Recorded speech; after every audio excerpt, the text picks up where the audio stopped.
É Maria Clara da Silva Mota. Sou aluna do curso de Nutrição. Estarei apresentando o trabalho da disciplina de Fisiologia Humana. Meu tema é Cardiopatia Hipertrófica. Cardiopatia hipertrófica. Inicialmente, sabemos que o nosso coração é dividido em 3 capas: endocárdio, miocárdio e epicárdio. Focando no miocárdio, sabe-se que ele é formado por um músculo estriado esquelético cardíaco e que é a maior camada do coração. O músculo é formado por sarcômeros com filamentos de actina e miosina que deslizam entre si, permitindo a contração muscular. Apresenta ainda discos intercalares que permitem a rápida difusão de íons, facilitando assim a propagação do potencial de ação.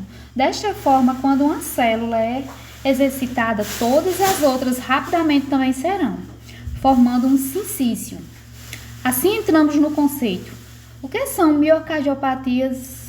São um grupo de enfermidades que afetam o miocárdio, causando uma disfunção mecânica ou elétrica, que na maioria dos casos inclui hipertrofia ou dilatação do ventrículo, podendo ser adquiridas ou genéticas, geração a geração.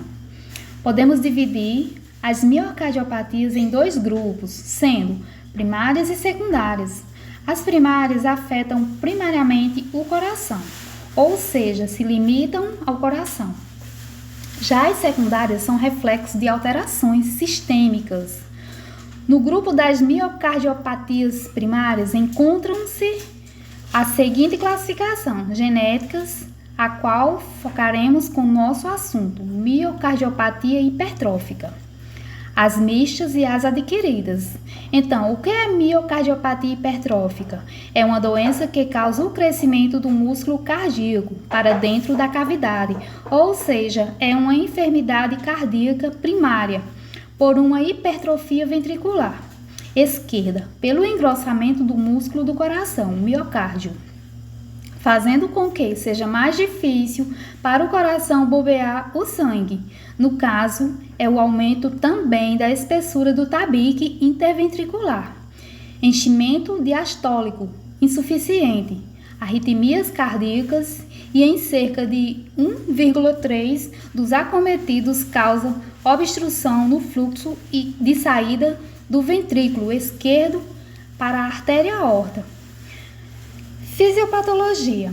A miocardiopatia hipertrófica é causada por mutações dos genes que codificam as proteínas contráteis que conformam o sarcômero, principalmente nos genes codificadores da cadeia pesada de B-miosina e a proteína C de união com a miosina, PORTH. Não se sabe ao certo o mecanismo pela qual tal mutação causa miocardiopatia hipertrófica, mas acredita-se que seja devido a uma transferência inadequada de energia das mitocôndrias para os sarcômeros. As principais alterações fisiopatológicas são função diastólica. A função diastólica encontra-se alterada na maioria dos pacientes em diferentes graus, sendo a principal responsável pelos sinais e sintomas de insuficiência cardíaca. A anormalidade no enchimento diastólico independe da extensão e da espessura da hipertrofia, e os principais mecanismos responsáveis são alterações no relaxamento miocárdio e diminuição da complacência ventricular.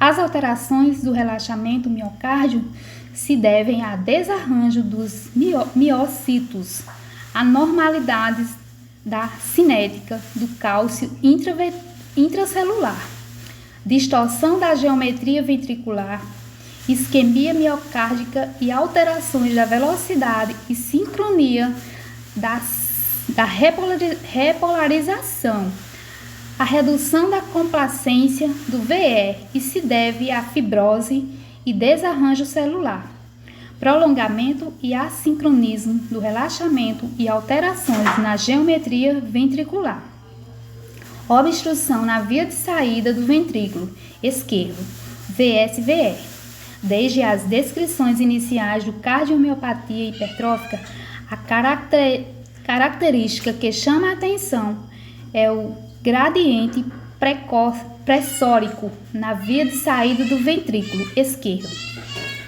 A forma obstrutiva definida como gradiente em repouso na VSVR 30 mmHg é encontrada em 30% dos pacientes portadores de cardiopatia hipertrófica e possui implicações prognósticas que aumentam o risco de morte súbita cardíaca e de progressão para dilatação ventricular. Quando comparado com os pacientes sem obstrução, várias hipóteses foram sugeridas sobre sua verdadeira origem. Admite-se que seja decorrente do estreitamento na via de saída do ventrículo esquerdo, em virtude da acentuada hipertrofia septal, associada a anormalidades da válvula mitral, principalmente movimento anterior sistólico da válvula mitral. A origem do movimento anterior sistólico da válvula mitral permanece controverso, acreditando-se que seja decorrente do efeito Venturi, associado a alterações anatômicas da válvula mitral. Isquemia miocárdica. A isquemia miocárdica na cardiomiopatia hipertrófica é comum e de origem multicausal.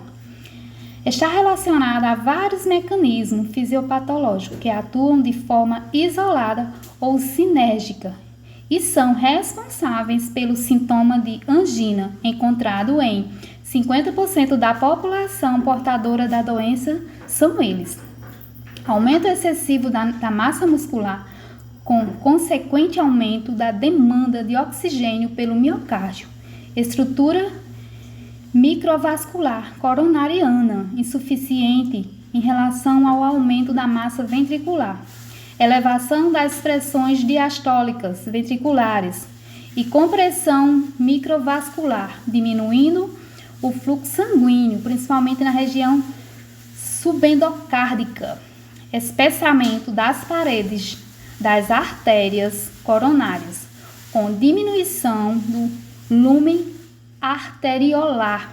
Informações. Há casos de cardiomiopatia hipertrófica são silenciosos e o paciente não apresenta sintomas da doença. Por esse motivo, a cardiomiopatia hipertrófica é considerada uma causa comum de morte súbita, quando a cardiomiopatia hipertrófica faz com que o paciente apresente sintomas. Eles podem ser desmaios, falta de ar, respiração que fica mais curta, dor no peito, sensação de palpitações, pressão no peito ao realizar atividades físicas, cansaço, fadiga. Não existe uma cura exata para a cardiomiopatia hipertrófica, mas o médico pode fazer o tratamento da cardiomiopatia hipertrófica, a depender da gravidade do quadro do paciente. Na cardiomiopatia hipertrófica, o paciente pode, por exemplo, fazer o uso de medicamentos para relaxar a musculatura do coração e evitar que os músculos se tornem ainda mais espessos. Nos casos mais sérios, cirurgias cardíacas de peito aberto podem ser realizadas para diminuir a espessura das paredes do coração, removendo os tecidos em excesso. Também pode ocorrer a realização de cateterismo, em que um tubo é inserido por meio de uma das veias do paciente até chegar ao coração. Ali é injetada uma substância como álcool, por exemplo, que faz com que o tecido em excesso murche, diminuindo as obstruções causadas pela cardiomiopatia hipertrófica. Bem, o papel da nutrição. A nutrição é um importante componente da terapia médica nas cardiopatias, sendo adequada a implementação de uma anamnese nutricional para a obtenção do maior número possível de detalhes. Com o avanço da ciência nas últimas décadas, tem sido possível compreender cada vez mais o exato papel de cada nutriente na promoção de saúde em situações específicas. O manejo dietético deve ser personalizado de acordo com o estágio da doença. Porém, de modo geral, a nutrição na doença cardíaca tem como ênfase os seguintes pontos: reverter a anorexia e fornecer quantidade de calorias suficientes para evitar deficiências, obter benefícios funcionais de nutrientes específicos que auxiliem na saúde do coração, contribuir para a redução de dose de fármacos empregados no manejo de cardiopatias, reduzir a progressão da doença, promover qualidade de vida ao paciente, aumentar a longevidade. A nutrição adequada pode auxiliar na prevenção e controle da doença somente quando seu desenvolvimento está relacionado com alguma deficiência nutricional específica. Há várias alterações fisiológicas que influenciam diretamente o estado nutricional. A desnutrição, anemia e entre outros. Portanto, é reconhecida como uma manifestação comunente associada à doença. Entre as causas desse comprometimento nutricional estão a ingestão inadequada, absorção de nutrientes prejudicada, metabolismo alterado, aumento do estresse oxidativo e do estado pró-inflamatório. Alguns gatilhos podem desencadear problemas cardiológicos, como situações que levam a quadros de desidratação, acidose, hipotermia, hipertemia, mudanças súbitas de frequência cardíaca, como aquelas que podem ocorrer em esportes de explosão, corridas curtas, provas de natação de curta distância, esportes coletivos que exigem grande demanda em intervalo curto de tempo.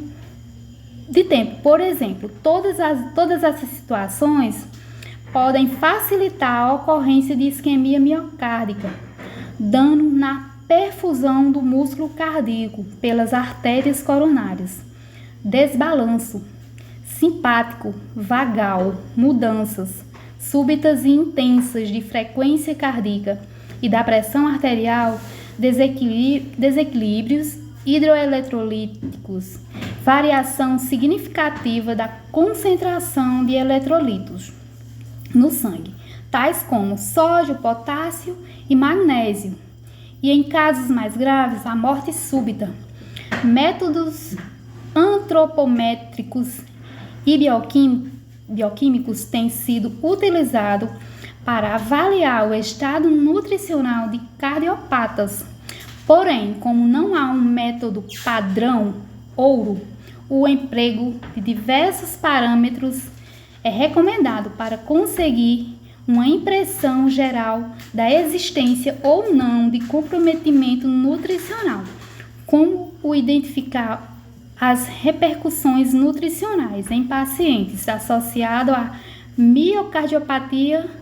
Adicionalmente, os resultados encontrados destacam elevadas prevalências de alterações gastrointestinais, que estas são mais frequentes no estágio mais grave da doença. Esses achados apontam a importância da avaliação e monitoramento do estado nutricional de pacientes, a fim de prevenir problemas nutricionais e suas complicações associadas. Além disso, ressalta-se a importância da realização de mais estudos que determinem os melhores parâmetros de avaliação nutricional na população, uma vez que ainda não foram adequadamente definidos e padronizados. É isso, gente.